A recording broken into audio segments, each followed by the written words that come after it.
Tiens, voir, voilà, on va faire un cours sur la journée d'aujourd'hui, le Vav Tishri, le 6 du mois Tishri, c'est la date de Horsaï et de Iloula de voilement de la mer du Rabbi. Donc on va ramener pas mal d'histoires sur ce sujet-là. Il faut savoir, une fois, il y a une dame qui est venue voir le Rabbi et qui lui a demandé, Rabbi, est-ce que je peux avoir $1 pour un enfant comme vous? Le Rabbi a fait un sourire, il lui a dit, pour avoir un enfant comme moi, il faut être une mère comme ma mère, elle a été pour moi.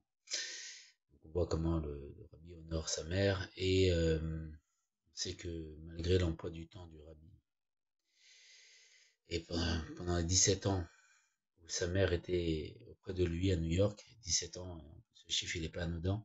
On voit que les 17 meilleures années de Yaakov, c'était quand il était en Égypte. 17 c'est valeur numérique bon. La mère du Rabbi était que le Rabbi, chaque jour, le Rabbi allait voir, rendre visite à sa mère pour l'aider à la mitzvah d'honorer sa mère, qui est un des 10 commandements. Sa mère, faut savoir que elle a dit que depuis l'enfance, son enfant est saint, il est kadosh, qu'elle a donné pour Dieu totalement, comme Chana, elle porte le nom de Chana, avait dit à Dieu que s'il lui donnait un enfant, elle allait le consacrer que pour Dieu, Shmuel, celui qui a couronné le roi David, et le Navi, Shmuel la Navi, qui était l'équivalent de Moshe et Aaron. Et elle a reçu des règles spécifiques par rapport le comportement adopté pour le Rabbi par le Rabbi Rachab, qui était le fait qu'à chaque fois qu'elle devait lui donner la tétée, elle devait faire Netilat, et Netilat à l'enfant. On se rend compte quand le père, quand les mères donnent la tétée aux enfants, c'est très compliqué. C'est fatigant déjà en pleine nuit de se réveiller. Bon, la femme, elle le fait naturellement parce qu'elle aime son enfant, mais alors se lever et faire Netilat, elle, et faire Netilat à l'enfant avant chaque tétée, c'est divin, c'est surhumain. Et, voilà, on sait que la rabbinite, le rabbi dira que Chana, dans son prénom, il y a toutes les misotes de la femme. Le chet de Chana, c'est la chala, la misot de la chala.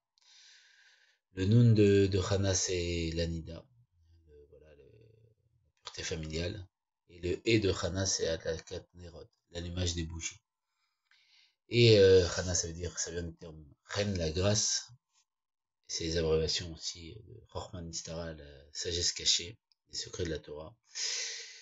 La rabbinite Trana, il faut savoir qu'elle est partie, son mari, le rabbi Levi Strauss, a été exilé parce qu'il dévoilait le judaïsme et voilà. Il a subi énormément de souffrances, elle s'est battue corps et âme pour son mari et elle est venue le rejoindre dans son exil au Kazakhstan.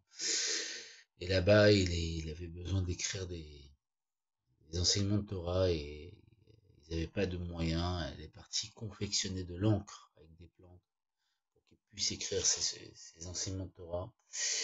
Et il les a écrits sur l'espace blanche sur les livres qu'il avait. Ils n'avaient même pas de feuilles pour qu'il les écrit.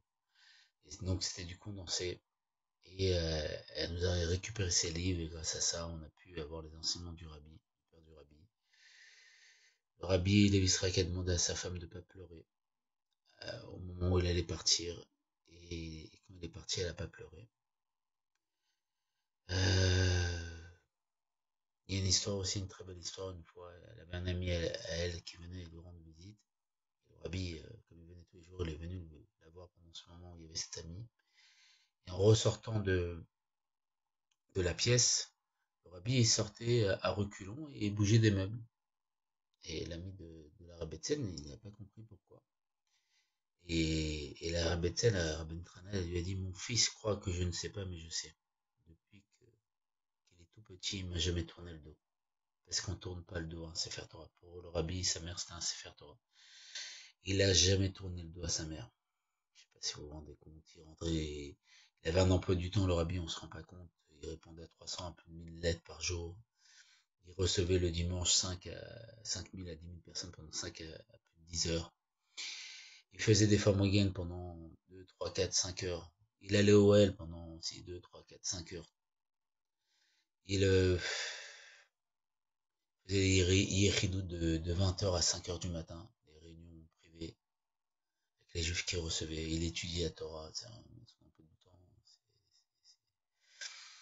C'est extraordinaire. Il n'y avait pas une seconde pour rien. Et malgré tout, il prenait le temps pour aller voir sa mère tous les jours. Et voilà, pas mal d'enseignements dessus. Et bon, que mes Hachem, on puisse, que ceux qui sont sous la poussière se réveillent, qu'on puisse revoir cette tzadikim, que la Rabbi Trana puisse faire son cours pour fêter son anniversaire avec tous les tzadikim en racontant sa vie, en racontant toutes les histoires du Rabbi qu'elle a vues, qu'elle a vécues. Et voilà, que des bonnes choses, qu'on ait tout ce qu'on veut, matériellement, spirituellement. Et merci Hachem de nous avoir donné des tzadikim comme ça pour nous éclairer notre vie et nous dire comment se comporter pour s'améliorer au jour le jour. Et merci Rabbanit de nous avoir donné un enfant comme ça, le Rabbi, qui nous éclaire et que tu as consacré pour Dieu et qui est vraiment, qui sert Dieu de la meilleure façon possible en s'occupant de chaque juif et de se donnant corps et âme pour le peuple juif. Voilà. Que des belles choses aux autres, troisième étage, Miyan Mamash avec Amen Vamen, Kili Ratson et tout ce qu'on veut matériellement, spirituellement. Khayamela.